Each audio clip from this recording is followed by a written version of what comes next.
Hi there guys, in this video I will show you how to hide message option on Facebook profile.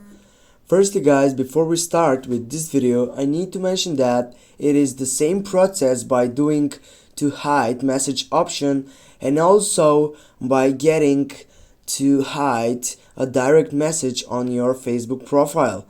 As you know that the steps are simply good and are simply quick, and also they are the both same.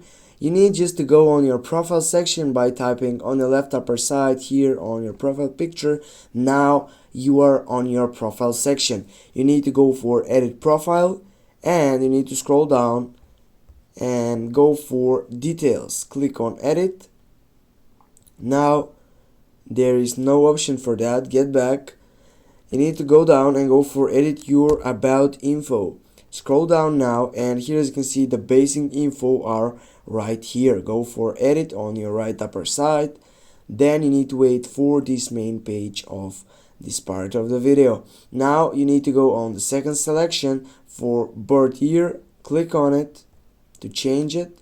Go on changeable setting.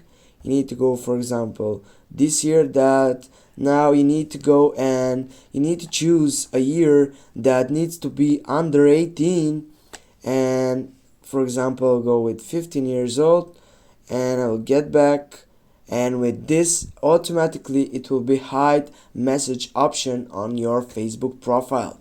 Thanks guys for watching. Don't forget to hit that like and share the video. See you soon guys.